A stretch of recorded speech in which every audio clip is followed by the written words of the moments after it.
Hola, buen día. Mi nombre es Pamela Guadalupe López Juárez. Estudio en la Universidad Virtual del Estado de Guanajuato la licenciatura en Derecho. Actualmente me encuentro en el módulo llamado Protección Internacional en materia de Derechos Humanos y mi matrícula es 2002-2292 y mi asesor es el maestro José Luis Gaona Esparza y el reto que me encuentro realizando es el número 5, que se llama Criterios del Sistema Interamericano de Protección de Derechos Humanos, que consiste en realizar este video explicando un caso y cómo se resolvió. Y bueno, más que nada es la explicación del proceso ante la Comisión Interamericana de Derechos Humanos. El caso que vamos a analizar es el de Rosendo Radilla Pacheco y este caso es el 25 de agosto de 1974. Rosendo Radilla fue detenido ilegalmente por un retén militar mientras viajaba con uno de sus hijos. Él se dirigía a Atoyac y cuando lo detuvieron, los militares dijeron que lo habían detenido por componer corridos, a lo cual Rosendo dijo que eso no era ningún delito y se lo llevaron. Después de eso no se volvió a saber nada de él.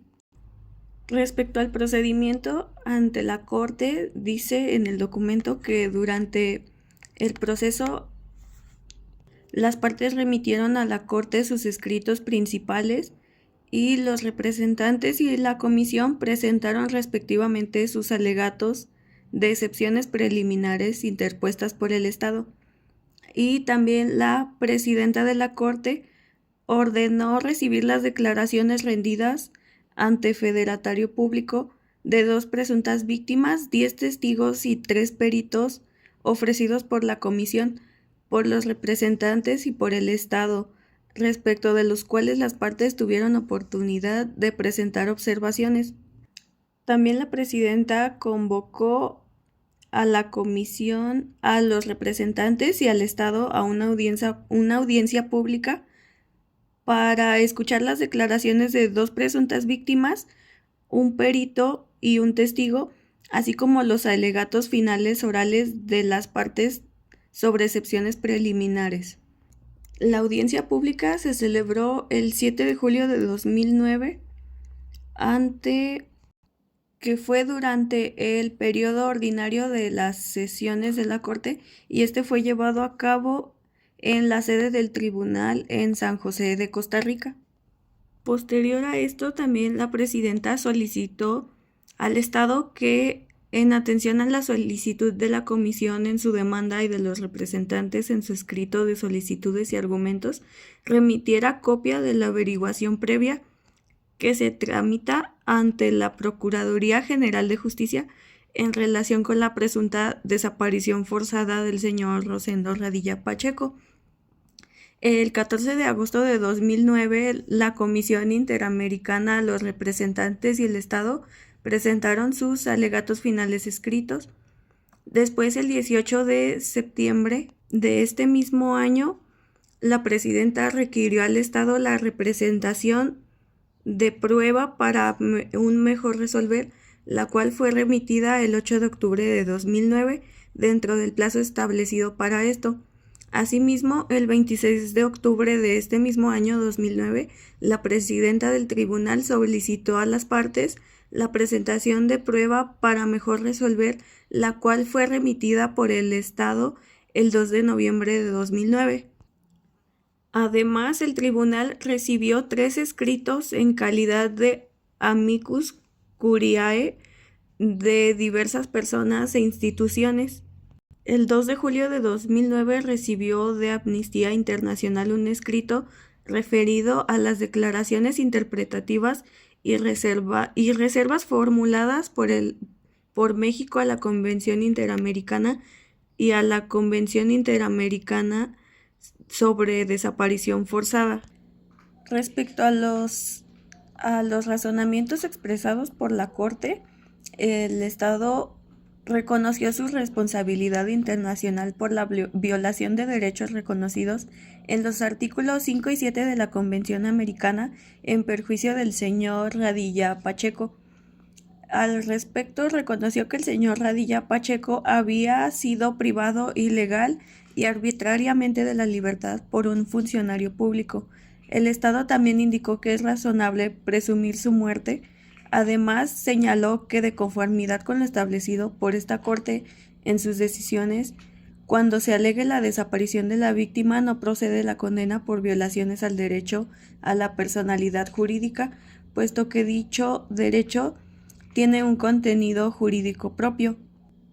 Para la Corte es muy evidente que los militares que detuvieron al señor Radilla Pacheco eran los responsables por la salvaguarda de sus derechos, y el tribunal ha establecido que el sometimiento de detenidos a cuerpos represivos oficiales o particulares que actúan con su aquiescencia o tolerancia, que impunemente practican la tortura y el asesinato, representa por sí mismo una infracción al deber de prevención de violaciones a los derechos, a la integridad personal y a la vida, aun en el supuesto que no puedan demostrarse los hechos de torturas o de privación de la vida de la persona en el caso. Además, esta Corte ha sostenido que la desaparición forzada es violatoria del derecho a la integridad personal, porque el solo hecho del aislamiento prolongado y de la incomunicación coactiva representa el tratamiento cruel e inhumano, en contradicción con los párrafos 1 y 2 del artículo 5 de la Convención. En la sentencia que se emitió para el caso Ansualdo Castro contra Perú, este tribunal consideró que en casos de desaparición forzada, atendiendo al carácter múltiple y complejo de esta grave violación de derechos humanos, su ejecución puede conllevar la vulneración específica del derecho al reconocimiento de la personalidad jurídica, más allá de que la persona desaparecida no pueda continuar gozando y ejerciendo otros, y eventualmente todos los derechos de los cuales también es titular. Su desaparición busca no solo una de las más graves formas de sustracción de una persona de todo ámbito del ordenamiento jurídico, sino también negar su existencia misma y dejarla en una suerte de limbo o situación de indeterminación jurídica ante la sociedad del Estado. En el caso que nos ocupa, este se tradujo en una violación del derecho al reconocimiento de la personalidad jurídica del señor Rosendo Padilla Pacheco. Para finalizar, la Corte pidió que se realizara una reforma y dice que los representantes solicitaron a este tribunal que ordene al Estado realizar una reforma al artículo 13 constitucional que regula el fuero de guerra, en virtud de que aunque en principio el artículo pareciera no generar problema alguno, las interpretaciones que se han hecho llevan a la necesidad de solicitar su reforma para alcanzar la precisión necesaria que impida que los elementos del ejército sean juzgados por tribunales militares cuando han cometido violaciones a los derechos humanos. Y bueno, la importancia de este caso es para que nuestro Estado considere que tiene que proteger a toda costa nuestros derechos como personas y que no se repita esta historia que le sucedió al señor Rosendo Radilla, y porque sabemos que tal vez no es el único caso, sino que hay más, pero que a todos estos se les pueda dar una resolución digna de cada uno. Las fuentes que consulté es del documento de la Corte Interamericana de Derechos Humanos,